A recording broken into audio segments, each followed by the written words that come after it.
I will argue in favor of economic globalization, even though some key challenges must be met in order to ensure its success. The main advantages are three. First, the expansion of global markets and international trade incentivize cooperation between countries and consequently decreases trade barriers. This cooperation is translated into mutual economic benefits through comparative advantage of each country. Second, on a macroeconomic level, globalization is claimed to have increased Western total output, decreased unemployment, and guaranteed low and stable inflation. On a macroeconomic level, globalization presents tangible benefits, such as lower gender wage gap, improved management capabilities of businesses, and working conditions. However, there are some key challenges that must be met in order to ensure globalization success. First, globalization has mostly favored Western countries and middle and high social classes, especially through flight, capital, and brain drain. Second, the international nature of globalization increases exposure to risk from localized crises. For example, the 2008 financial crisis. Third, globalization threatens global supply chains by overexploitation of water, energy, and land resources. First of all, what is meant by globalization? It is worth looking at the definition of the term. According to the Critical Dictionary of Globalization, it refers to the vision of a commodified world. It refers to the expansion of deregulated transnational markets that tend to encompass all the planet's resources and all human activities in the market sphere. Globalization is to be distinguished from mondialization, which covers an older phenomenon of the planetary expansion of exchange, trade and communication, and the interpenetration of economies.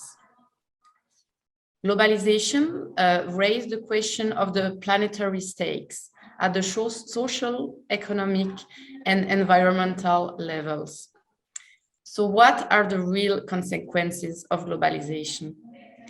Is the development of neoliberal globalization really synonymous with progress? Firstly, globalization remains one of the main causes of the widening of social and economic inequalities at the global level. It also has led to political and trade management programs such as structural adjustment plans, labor flexibility, financial speculation, market deregulation, delocalization, resource exploitation, and wealth concentration. It is also important to know that globalization doesn't call the state into question. On the contrary, states benefit from globalization despite their difficulties and liberalization policies. Public spending and tax levels have not decreased. So now I will just go to 5 main acts that really come into account with globalization. First of all, offshoring and the flexibilization of labor. There are phenomena that have underpinned the unequal terms of trade in a new global economy. Globalization destabilized the economies of the poorest country through the import of certain products from rich countries. Labor flexibilization weakens the economies of low-income countries, forcing them in particular to reform the labor market by lowering production costs.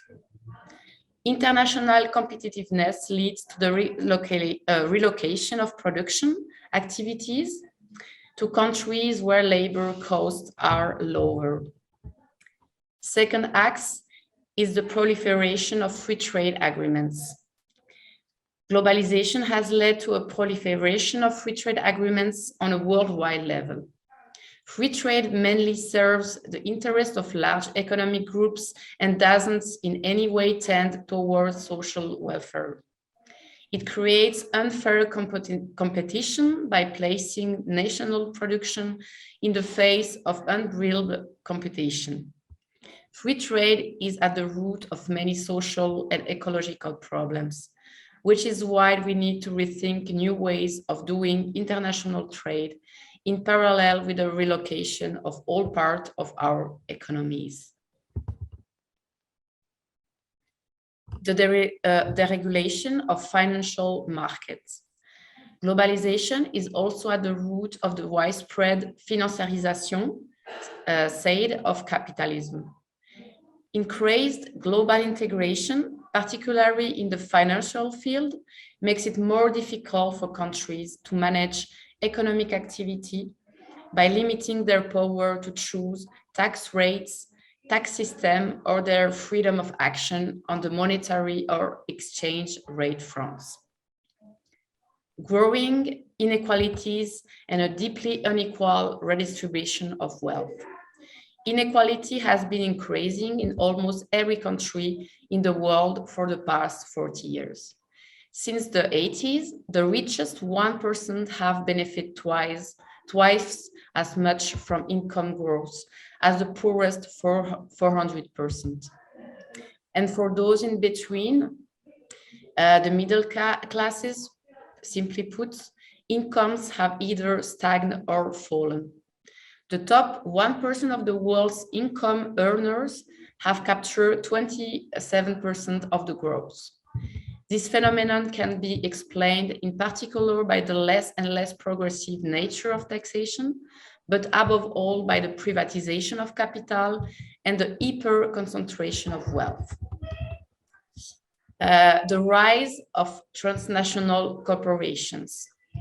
Multinationals play a major role in the context of globalization.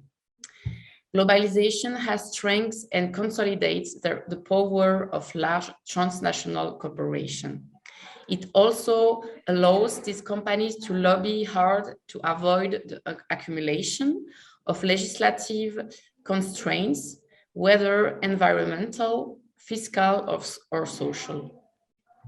In addition, these firms establish a private law that is favorable to them at the international level.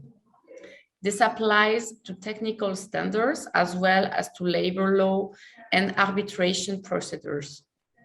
The economic order resulting from globalization confers extraordinary power on multinationals. It allows them to concentrate their economic activities to a very high degree, but it is also characterized by a high level of concentration of companies and capital.